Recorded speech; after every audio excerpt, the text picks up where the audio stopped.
welcome on back, you gorgeous people. Welcome, welcome back to the channel. I just bumped my desk and almost spilled my matcha. Look at that beautiful green color. Anyways, today we are listening to Alanis Morissette. We are listening to her track, You Oughta Know. This is off of her album, Jagged Little Pill, which was released in 1995.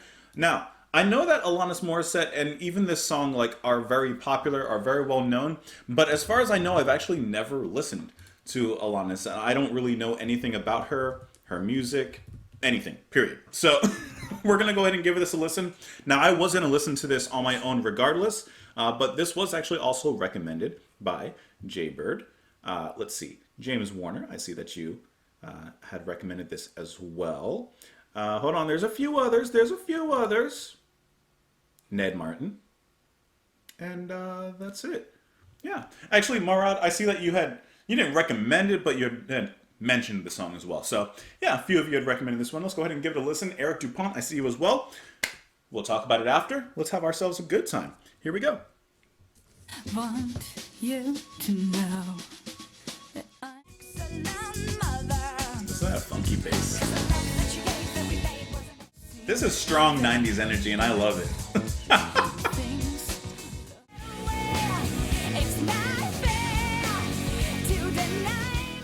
Woo! Alanis.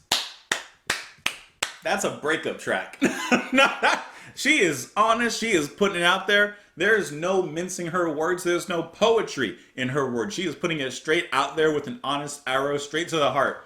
And who's on the other side? Who's the target? I don't know. But whoever's on the receiving end of that, ooh, that was really good. So, first of all, her singing, first of all, I saw that this was released 1995, I believe. Yeah, 95.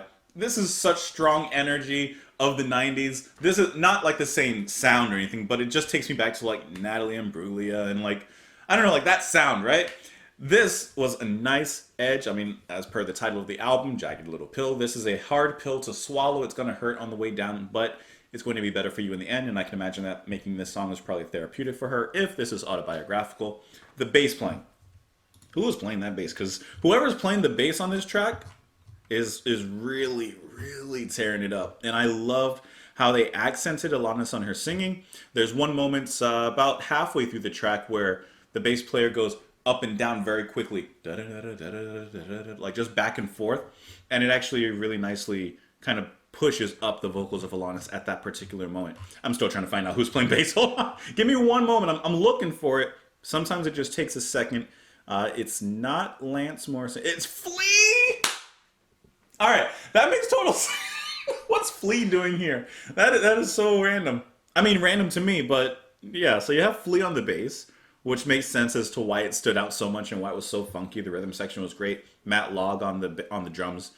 That was really, really good. And then Dave Navarro. Where's she from? Because that name looks familiar. Jane's Addiction. Yeah, Dave Navarro kicking it up with the solo, especially at the end, which was just hot, just coming in like hot oil. This track, that was really good. Really, really good. I really like the lyrics as well. I like when lyrics, especially like this, are just honestly and straight and directly presented. There's no room for interpretation. There's no, it's just, hey. It's like a big middle finger. Basically, it's the other person. Let's get into these lyrics, huh? I want you to know that I'm happy for you. I wish nothing but the best for you both. An older version of me? Is she perverted like me? Would she go down on you in a theater? Does she speak eloquently? Would she have your baby? I'm sure she'd make a really excellent mother. All these things. She ain't a freak like me. She's not like me. Enough said. There's nothing. I don't even need to talk about the lyrics because it's what's on the paper is what's on her mind. And I'm here to remind you of the mess you left when you went away. It's not fair to deny me of the cross I bear that you gave to me. What is that cross that she's bearing? Of course, the grief of the breakup, of the relationship ending, and that was the other person's fault. You ought to know. And I love the way that the music isolates her voice to outcry at that moment. You seem very well. Things look peaceful. I'm not quite as well. I thought you should know. Did you forget about me, Mr. Duplicity? I hate to bug you in the middle of dinner. It was a slap in the face how quickly I was replaced. And are you thinking of me when you're with her? I mean, woo! Because the joke that you made in the bed, that was me. And I'm not going to fade as soon as you close your eyes. I like that a lot. You may close your eyes and try to forget about me, but you're not going to forget about me. You ought to know.